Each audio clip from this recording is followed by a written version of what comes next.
Hey everyone, welcome back. We are excited for another episode of More Than Before Marriage. I'm Nathan. And I'm Willow. And we're excited to spend a little bit of time with you today. It is going to be fun as we dive into our topic. Maybe not so fun for some of you out there, but a lot of stuff going on in the world today. And one of the things that's kind of touching us and hitting us today is the hurricane that's about to hit Florida, which is pretty crazy. And it's not just because it's Florida, and we actually know people that are out there, and your mom has a place that's out there too that is going to be directly hit by the hurricane. So that will be kind of crazy to think of how much destruction is going to be coming that way. Yeah. But what's our topic for today? What with everything going on in the world, what's our topic? We're talking about the storms of life. Storms of life. And not just talking about the storms of life, but we want to know how to encourage one another in the storms of life. Because I think it's really important for us to know how to encourage one another and how to be an encouragement. Yeah. And even if it's like the big storms, like a hurricane, or it's the small storms throughout daily life, like a poop in the pants. Like you pooped your pants. No, not me specifically. Happened last night. Not you, the kids. Yeah. Last night was putting our youngest to bed. We've been potty training, as you guys know, and yeah, he had an accident, and oh man, I lost it. I was like, my goodness, why? Like it was like one thing after the next. It was like it was crazy last night. And it was at the end of the day too, so it's like. It was at the end of a really so long hard. day. And, we've talked about the seasons of life, but, the hurricanes of life, the storms of life come in a little bit more unexpectedly. Sometimes it feels like it's hard to prepare for them. You can. Yeah. But I think a lot of times the storms of life can catch us off guard. And if we aren't prepared in a couple different ways, it can really be detrimental to our marriage. It can be detrimental to our relationships. And so we want to be able to encourage you guys, give you a couple of different thoughts of how you guys can show up differently in your marriage to encourage one another. So what would be, where do you think the number one thing is? Where do we start in terms of it being in the storm? So we're in the storm of life. It's hitting really hard. What's the first thing we need to focus on? I want to start with just the thinking. Like the first thing is, what are you thinking? Thinking life. What if I'm not thinking anything? What if I'm brain dead? No.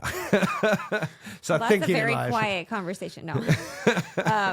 Think life. What are you thinking? Because everything kind of stems from your thoughts. Your thoughts determine your words, and then your behavior and your action kind of builds your character over time and how you go about life. So it's like, let's just start with our thinking. What are we thinking about? And I mean, the Bible tells us, Philippians 4:8, to think on, our pastor calls them the teener plaps, but yeah. What are you thinking about? Is it true? Is it noble? Is it right? Is it pure, praiseworthy? Those things should be like top of mind, just to stimulate seeing the good. Yeah. It's huge. And we actually have some friends. You guys have heard us talk about them a couple of times so far. The Gormans, they're awesome marriage coaches out of Florida, which we're, covering them in prayer right now with, they're not directly going to get hit by the storm, but they're definitely going to get some waters that are going to be coming their way. But one of the things that they love to say very often is, you got to correct your stinking thinking. Mm-hmm. It's not my favorite phrase in the world, but it is something that we need to do, correct the stinking thinking. Yeah, it just kind of snowballs your words and your actions and what you're going to do. Yeah. What you think about is kind of where your focus goes. Yeah. And wherever that focus is within your thinking, like you just said, it just rolls downhill from there. And so I think we have to stop for a moment in the season, in the storm of life, and we have to be able to say, okay, am I thinking correctly right now? And that's an internal job, right? Because that's not a thing where I'm like, hey, I can see it all of it. Well, actually, sometimes I can see it. Sometimes I can see the negative thought. It's like a billboard just goes right across my face, right across Willow's forehead. I'm like, hey, no, come back to me. Come back to me. That's a phrase we use a lot. Come back to me. But thinking is, I think, the number one thing that we could concentrate on in a storm in life. Are you thinking positively? And in fact, I think there's two different places that you can think. First, you got to think positively about the other person. Do you see your spouse in a good light, because I think a lot of times we get caught up in what's going on in the moment, and all we see is the negative. And so when we only see the negative, that's what we're going to speak to. And so we have to make sure that we're not getting caught up in focusing on the negative things of your spouse, because if that's all you're looking for, guess what? That's all you're going to find. You're only going to see the bad, the negative in your spouse. So make sure you're thinking good things about your spouse. What would the other thing be that you are thinking towards? Not just your spouse, but I think it's also like your circumstances and your storms, like the little storm or the big storm. It's you're thinking on it like, oh, this is the worst problem ever. Now all of these things are going to happen. Or is it thinking like, oh, this opportunity's here, and now what are we going to do with it to move forward? How are we going to keep going and get through it? Yeah. Well, and it kind of goes back to the question of, do you understand that everything that happens in your life is for you? It's not to hurt you or harm you, but it's for you. It's to help prepare you. It's to help correct. It's to help encourage you to move in a direction in your life. And so in your marriage, you may be going through some stuff right now. Like we're going through stuff. Like you guys have heard the stuff that we're going through in terms of life. We don't need to unpack it every single time. But with us, we have to constantly come back to this idea of this is for us. This is happening for us, not to us. Yeah. And so those two thoughts of shifting, one, thinking positively about your spouse, but two, thinking positively about the situation that you're in can be really, really important. So how you think is important. The second thing that we need to address when it comes to storms in life, not just how we think, but also what it is that we say. How important is that, Willow? Man, that's a big one for me. It's actually something I'm working on because, the Bible study that you lead we're going through James. And one of the verses we just went through is be quick to listen, slow to speak, and slow to anger. So I think it's just the words that we're saying are so impactful. So if they're coming off, if they're encouraging, uplifting, those are praiseworthy things. But if they're not, that's just, for me, it produces more anger and brings you down. Well, I like what you say with the being quick to listen, slow to speak, slow to anger, because that's a beautiful formula. And if you guys aren't believers, by the way, Willow was making this comment before we even jumped on of like, we need to talk about the people that aren't believers, which, yeah, we do. It's okay. You're there. If you're there, we love you too. We're encouraging you. You don't have to be a believer to listen to the podcast. We want to encourage everyone. But it does help. I will say, having Jesus as your rock in your marriage, man, when the storms of life hit and things are swirling around, it's important to hold onto a rock that is steady and that is not going to be moving around. 100%.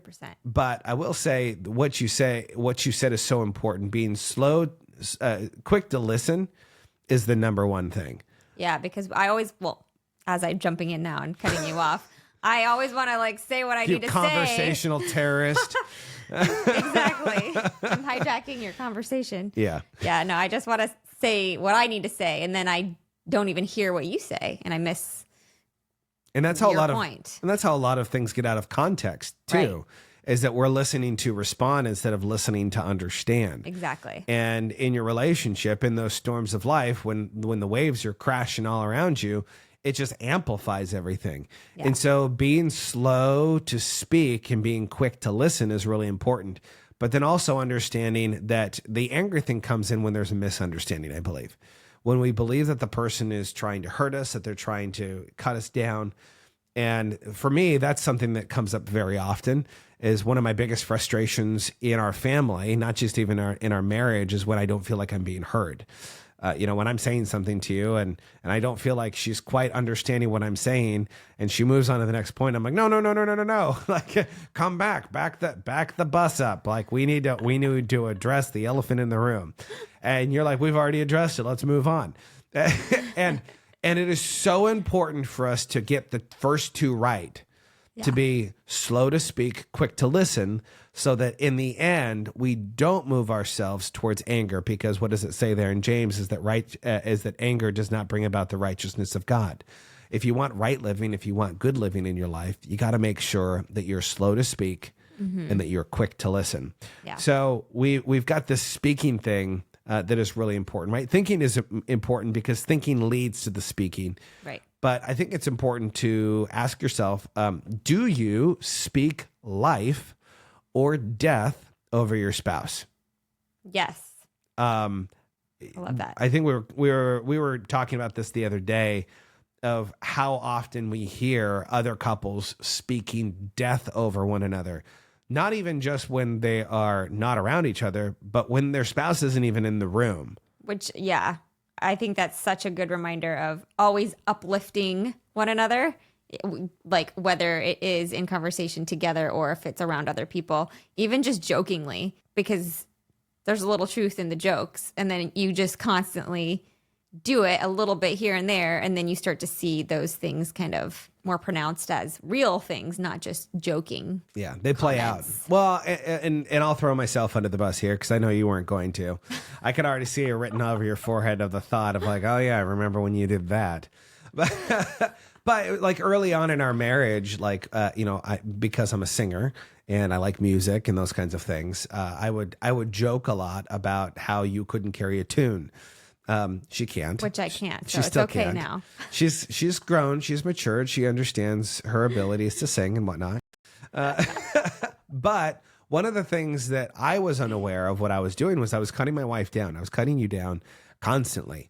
Of like, oh yeah, well, she doesn't cook very well. She also can't sing. So, we're in church and I'm having to wear earplugs. And, I wasn't that bad.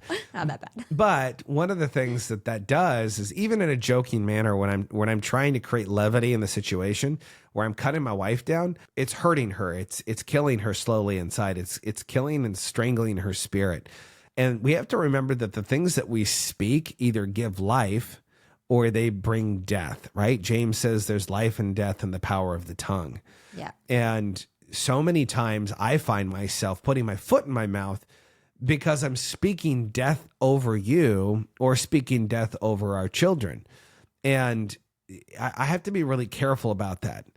So I'm curious for you when it comes to speaking, because we're talking about storms of life. How do we encourage one another? What are the ways that I encourage you best? Like, is there something that I do that encourages you, that helps you in that moment to become a little bit more aware of where you're at and to be encouraged? Yeah, I think it's a good, I appreciate it when you are encouraging and you say, you see the good, like you remind me of what we do have, or you say the things that are good about the situation. Like, oh, we're learning this right now. Or in the storm of being frustrated on the day to day, you encourage me to go read my Bible because you know that is refreshing for me. So just knowing what to say and what to have me do, like to go read my Bible, go sit and just read, or go lay down for 5 minutes, just to kind of reset. Yeah, that's super good. Yeah, it's funny because as you were saying, that remind you of things that are good in your life, the things that we do have, like even this past, couple days with, as you guys are listening to this right now, Milton has passed through Florida. So, we're looking at the devastation that's happened. There's probably, as we're recording, it hasn't happened. It's literally going to be happening within the next couple hours where it's going to start making landfall into Florida. And the people that are going to lose things, not just, there's a lot to be lost right there. Yeah. Whether that's their house, whether that's their car, the memories. Like a couple of years ago when hurricane, I don't remember which hurricane it was. Is it Ian? Yeah, it might have been Ian when it hit the house, and your mom was going through the stuff in the garage, and pretty much all of your photos were gone. Mm-hmm. All of your stuff from childhood, and you're like, they're all gone. I don't have any memories left. I have no past. I didn't exist. I don't exist. But one of the things that is encouraging, though, in those moments of when things are being ripped out of your life, is can you be grateful for the things that you have, and do we speak that over one another? Yeah. And I'm really trying to do that, especially right now with a lot of the busyness in life, with the storms that we constantly feel. I'm trying to speak that over you. And like, when you can't see the light, I'm like, hey, we got a house. We got a roof over our head. We don't even own our house, but we have a roof over our head. We have the ability to heat our house. We have food on the table. Like they're so basic. Yeah. Like understand that like the things that we're talking about are so basic, but anything past your basic needs means you're rich. And in your marriage, the very lowest basic piece is living in the same place. It's how you build off of that and how you interact with one another is so important. I love doing that for you. What's something that encourages you in the storms? I think one of the things that encourages me, because I can get swept away emotionally with the frustrations of what's going on, when you continually come back to remind me of like, it's okay, there's going to be a tomorrow, let's just reset. Like that has been super huge to have that reminder of like, hey, there's a reset button, and that's laying your head down on the pillow. Maybe it's not going to feel like a reset button where you lay your head on the pillow and you wake up and it's still there. You know, your kids with the poopy pants are still there. Maybe that's still there. But I will say this. Having that extra rest is super important for outlook. When you encourage me to go and lay down, take a little bit of a break. We've talked about that in the past, but it is super important. And that is encouraging to me in those storms of life. Even Jesus rested during the storms, right? He took a nice nap and all the disciples were freaking out and going crazy, and they woke him up and he's like, hey, my nap, be still. He rebuked the storm. In our life, sometimes we need to just rest in the storms and not be frantic in them. Yeah. So a couple things that we're talking about. First thing you should be thinking about when it comes to encouraging your spouse in the storms of life is the way that you think. You're stinking thinking. Address it. Correct it. Figure out where your thinking is and put it in a good place. Second thing is speak life, right? The last thing that we can do is if you're not in the storm of life, right now is a really good time to do what? What do Floridians do right before the storm? Prepare. If you are not preparing, you are repairing.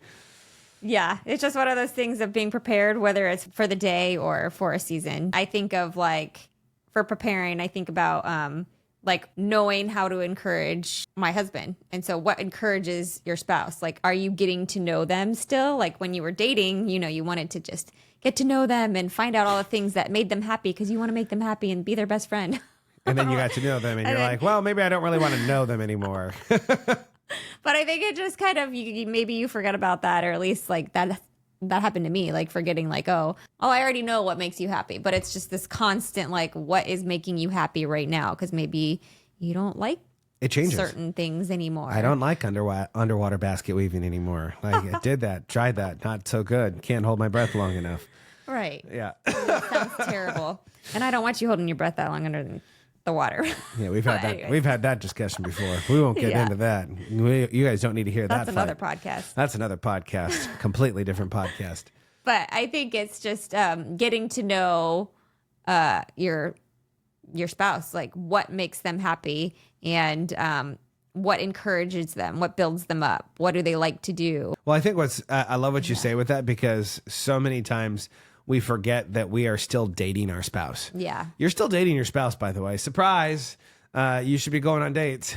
You should still be doing stuff with one another. You should make things romantic for one another. And I think sometimes we get swept up in the storm of life. We get kind of washed out, and then we forget that we need to rebuild things. Yeah. Like every time something comes through, I mean, that is the nice thing about a storm, right? A storm comes and it kind of purifies the land. It kind of purifies your intentions, your heart, and it reveals things and go, hey, you should probably rebuild that fence. You should probably put the siding back on the house.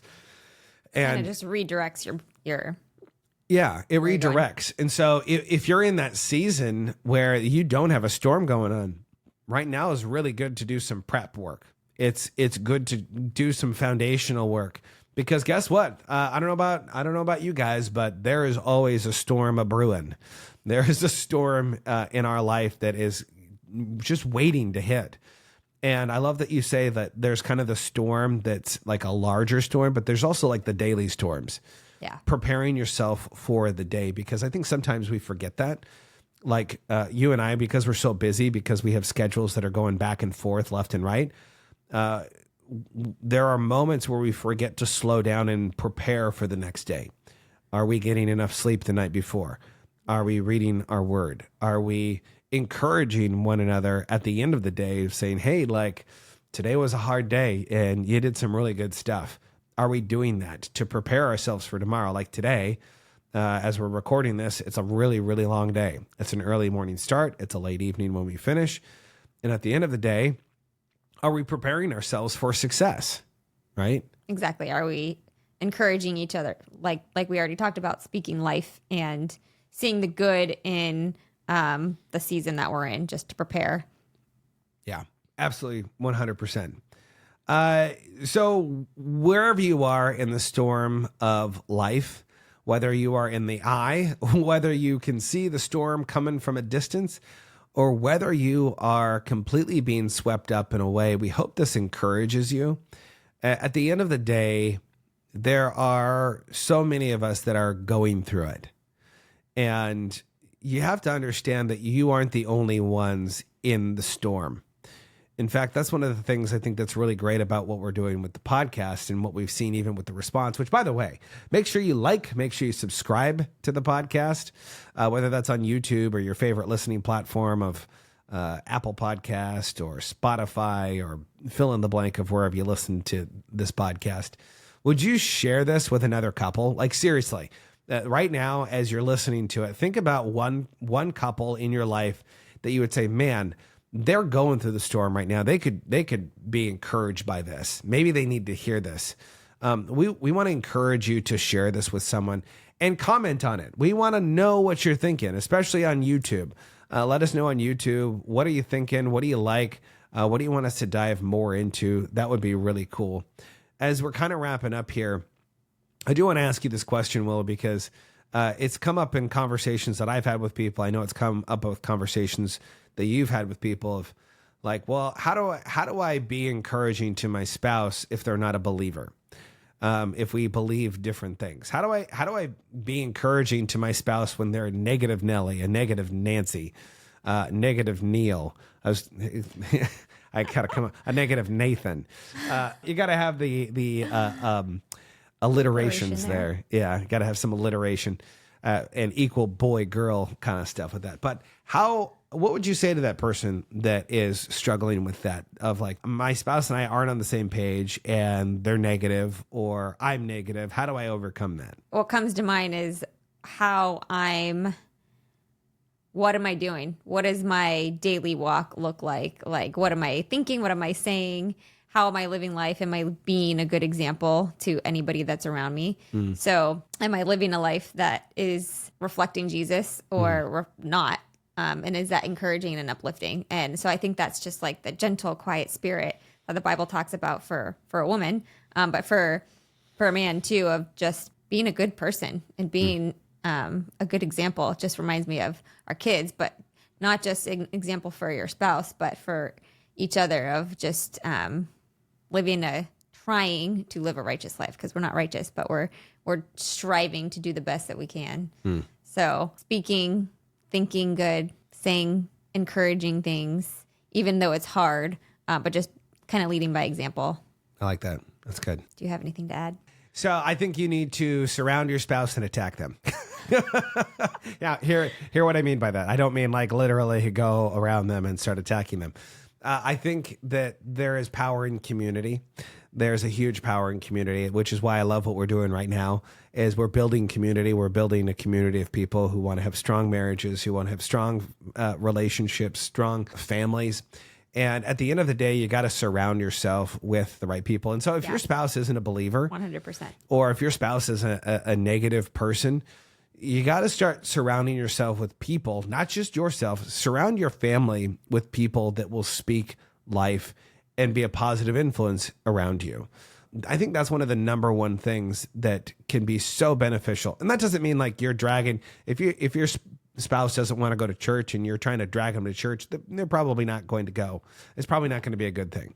Yeah. But at the end of the day, if you start inviting people over to dinner who you meet from church, who are just normal, everyday people that aren't going to Bible thump, if you know what I mean, the people that are going to, not the people that are quote scripture every 5 minutes, but the people that are just good-hearted, who live real, transparent lives, that are willing to share with you, like Willow and I, if you can bring people like that around you and your spouse to encourage you, to be able to listen to what we're saying right now, or just invite people into your home that can surround you and lift you up, that is probably the greatest thing that you can do. 100%. Surround yourself with community. And by doing that, I think that will start to influence. I love what you said about that, by the way, that the greatest way that you can help your spouse to see the positive and to maybe even bring them to faith is, one, by the way that you think, and two, by the way that you speak and act around them, being that light. Yeah, and just trying to be encouraging. But that reminds me of what you were talking about as like the 5 people that you're around, surrounded with, influence you the most. So the people that you are bringing into your home, or the couples that you do things with, they're influencing you whether you know it or not. And so even just the things you say or joke about or comment about, they're just impactful. So bringing those people around, I love that. Maybe that might be an episode that we talk about community later on in the podcast of how do you create community around you? How do you bring people around you that can encourage you? We truly want to thank you because we love spending time with you. It's been another really great episode. I think that so many of you are going to be encouraged by the words that were said. We want to encourage you to make sure, reach out, share this episode with a friend. There's someone out there that is going through it in their marriage that needs to be encouraged by the words that Willow said, maybe by something that I said. And we want to encourage you to continue living an awesome life. So until next time, remember to be more, see more, and experience more together.